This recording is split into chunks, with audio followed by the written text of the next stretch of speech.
Heipä hei suomen kielen opiskelijat. Opiskellaan partitiiviverbejä. Ensin tavallisia perustason verbejä ja sitten mennään siitä hieman eteenpäin. Mikä on partitiiviverbi? Jos virkkeessä on partitiiviverbi ja objekti, niin objekti on aina partitiivissa. Esimerkiksi hän rakastaa kesää. Hän odottaa kesää. Hän rakastaa meitä. Hän odottaa meitä. Täällä huomaat verbit rakastaa ja odottaa ovat partitiiviverbejä. Ne vastaavat kysymyksiin mitä, ketä tai keitä. Eli mitä, ketä tai keitä. Katsotaan ensin tavallisia tunneverbejä. Inhota. Pelätä. Rakastaa. Vihata. Nämä verbit ovat partitiiviverbejä, eli niiden kanssa objekti on partitiivissa. Luetaan tähän väliin pieni tarina, jossa kuulet partitiiviverbejä. Ymmärrätkö tarinan ja ymmärrätkö, mitä partitiiviverbit tarkoittavat? Aloitetaan. Opiskelijaelämää. Veera on opiskelija. Hän rakastaa opiskelemista ja arvostaa mahdollisuutta opiskella ammattikorkeakoulussa. Hän käy luennoilla lähes päivittäin. Veera auttaa myös mielellään muita opiskelijoita, jos he tarvitsevat apua. Hän ei tykkää tenteistä. Itse asiassa hän pelkää niitä vähän.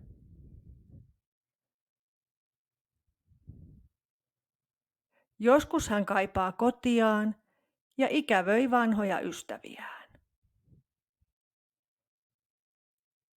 Opiskelijaelämä on onneksi myös hauskaa. Viikonloppuisin Veera käy usein opiskelijabileissä. Hän myös harrastaa paljon liikuntaa. Veera ajattelee usein tulevaisuuttaan ja sitä, mitä hän haluaa tehdä valmistumisen jälkeen. Vaikka opiskelu on joskus rankkaa ja opiskelijan budjetti on hieman tiukka, Veera jatkaa opiskelemista hymyhuulillaan. Tässä näet vielä koko tekstin. Partitiiviverbit on lihavoitu tekstissä. Jos haluat lukea tekstin uudestaan, paina paussia. Sen jälkeen kysyn hieman kysymyksiä tekstistä. Voit painaa paussia nyt. Katsotaan sitten hieman kysymyksiä tekstistä. Luetaan ne ensin yhdessä. Mitä hän rakastaa? Mitä hän arvostaa? Keitä hän auttaa mielellään? Mitä hän joskus kaipaa? Keitä hän joskus ikävöi? Mitä hän ajattelee usein? Mitä hän harrastaa? Mitä hän jatkaa hymyhuulillaan?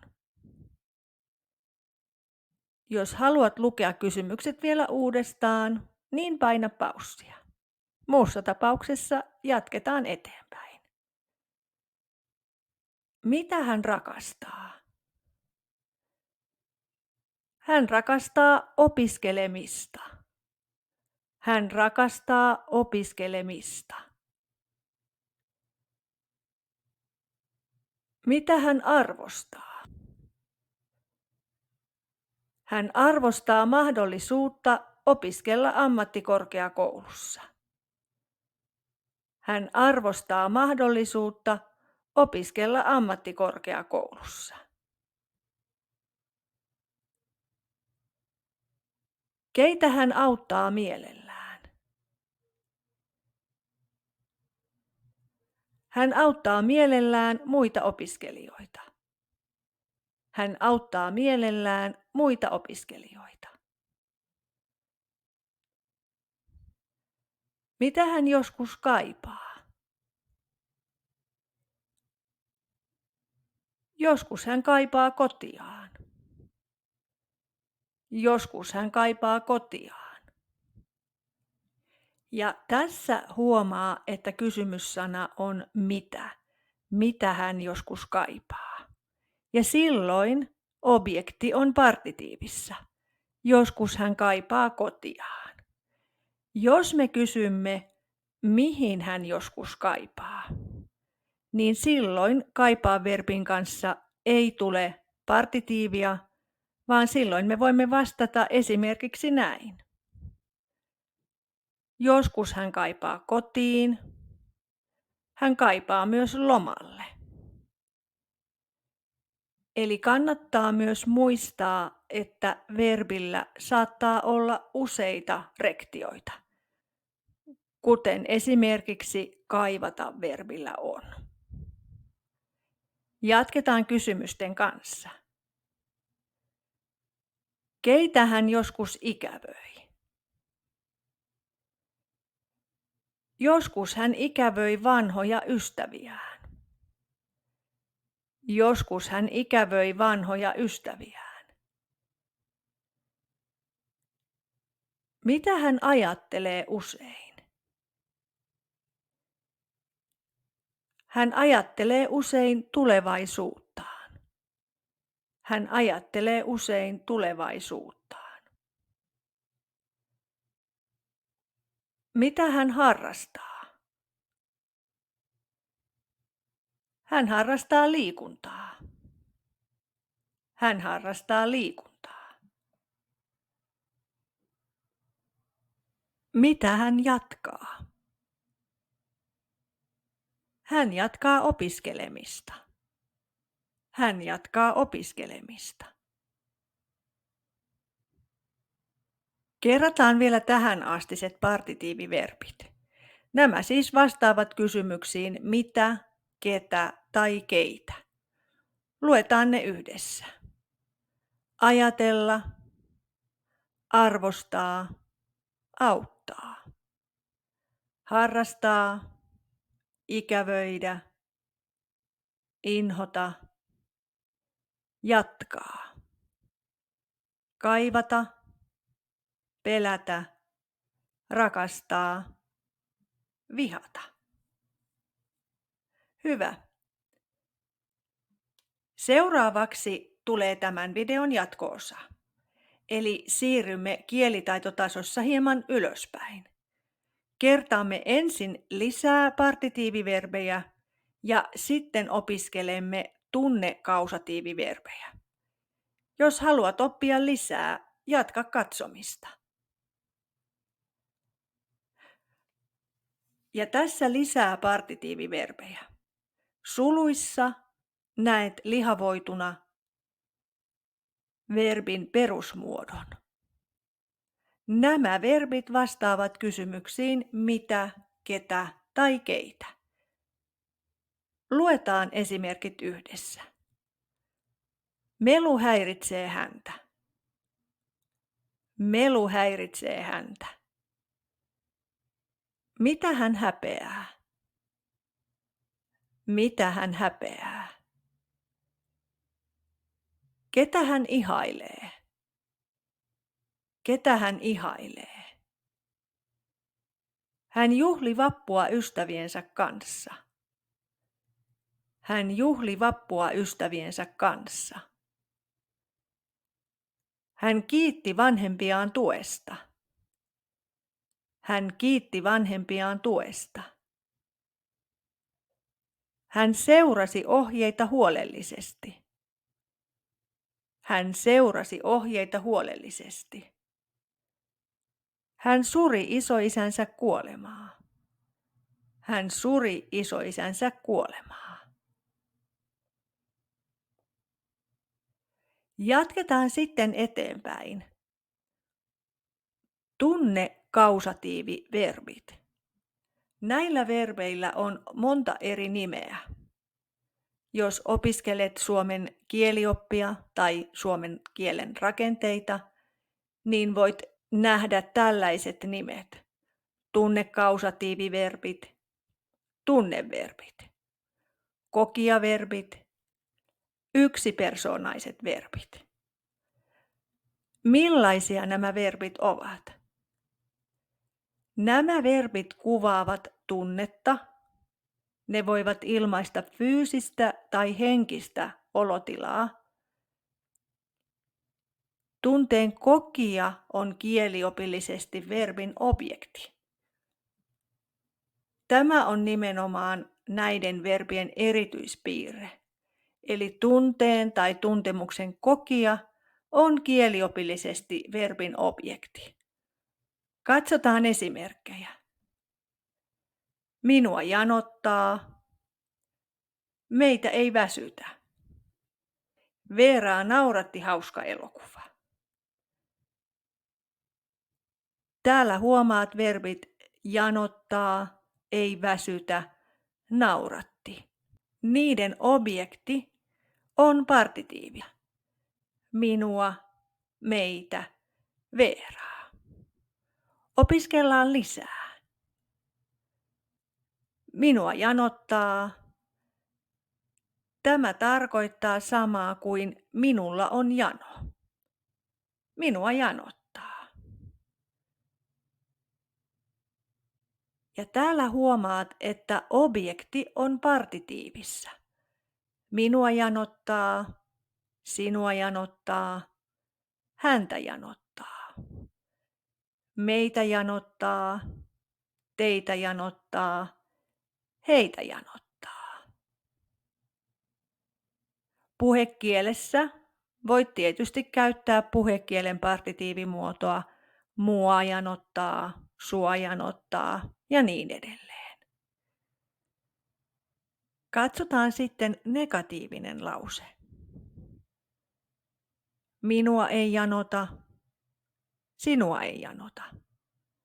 Häntä ei janota, meitä ei janota, teitä ei janota, heitä ei janota. Ja täällä huomaat, että verbi on sama jokaisessa persoonassa. Ei janota. Muista myös KPT-vaihtelu. Katsotaan vielä muutama esimerkki, miten voit jatkaa tunnekausatiivilausetta. Voit sanoa pelkästään minua naurattaa. Minua naurattaa. Tai verbiä voi seurata perusmuotoinen verbi. Minua naurattaa kuunnella häntä. Minua naurattaa kuunnella häntä. Verbiä voi myös seurata sivulause. Minua naurattaa, kun ajattelen asiaa. Minua naurattaa, kun ajattelen asiaa. Minua naurattaa, vaikka asia on vakava.